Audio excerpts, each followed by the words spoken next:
contoh ini sudah paham ya? Bagaimana hubungan antara masalah utama dengan teori? Ya, desain ya, sudah ya. Saya akan lanjutkan sebentar aja karena mungkin ini hanya contoh-contoh saja supaya paling tidak Anda punya pandangan-pandangan yang lebih jelas. Ya. Oleh karena itu, dalam menyusun masalah itu harus jelas supaya, nah ini, supaya teorinya juga jelas. Ya.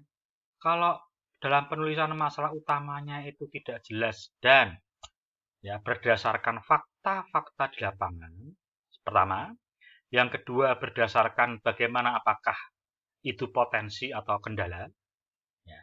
Nah, ini harus tepat dalam menentukan masalah utama yang terkait dengan desain. Ingat, ya, penyusunan masalah utama itu bukan inherent. Inherent itu masalah yang memang sudah harus diselesaikan, wajib, ya,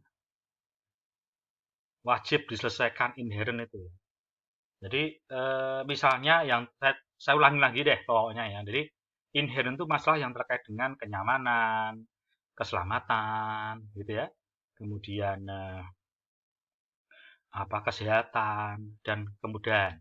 Yang itu ya persyaratan itu dilakukan eh, pada kondisi-kondisi normal ya, pada kondisi-kondisi normal. Tapi yang memang gapnya tidak sedikit, tidak gede gitu. Nah, kalau misalnya memang kamu masalah utamanya di struktur, ya struktur yang itu diakibatkan karena persoalan atau diakibatkan dari fakta pergerakan arsitektur yang mengarah ke dekonstruksi, ya, dari pandangan-pandangan pengguna dan sebagainya, gitu ya. Maka struktur itu bisa menjadi masalah utama.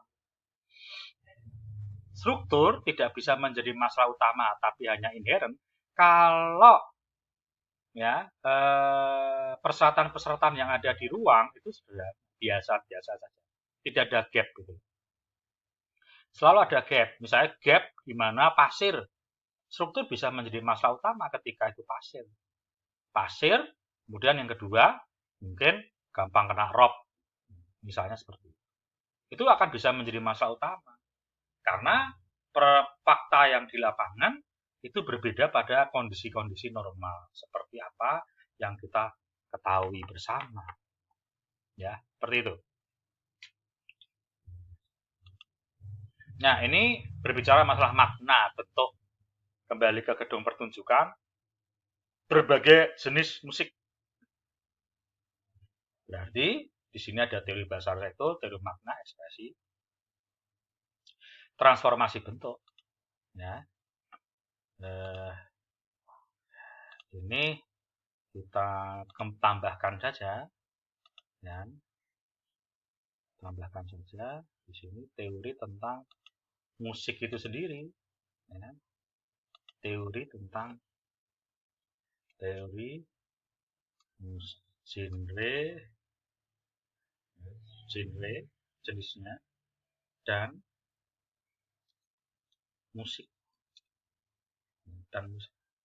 supaya perlu diketahui karena Anda mengenai musik berarti harus teorinya musik itu yang filsafatnya musik dan sebagainya, perkembangan genre, kalau misalnya pop itu seperti apa gitu ya. Nah, itu harus dipahami sejak dini ya untuk menampilkan sebuah teori. Gitu ya. Nah, ini kita berekspresi itu ya terkait dengan bahasa, terkait dengan tanda dan makna, terkait ekspresi, terkait transformasi, ya perubahan, terkait genre dan teori tentang musik itu sendiri. Ya dengan do re mi fa sol la si do, ya itu teori musiknya. Selanjutnya kita berbicara masalah fungsi bangunan pendidikan yang memanfaatkan lingkungan alami, bukan lingkungan buatan ya, lingkungan alami di Pantai Semarang. Lingkungan alami itu apa?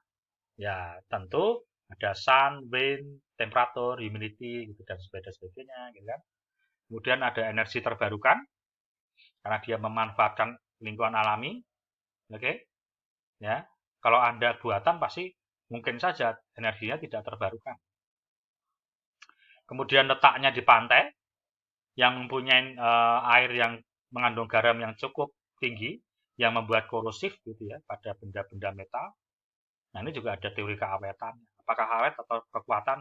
Silahkan. Ya, kemudian kekuatan konstruksi. Ya, jadi ini kita pahami ya dalam konteks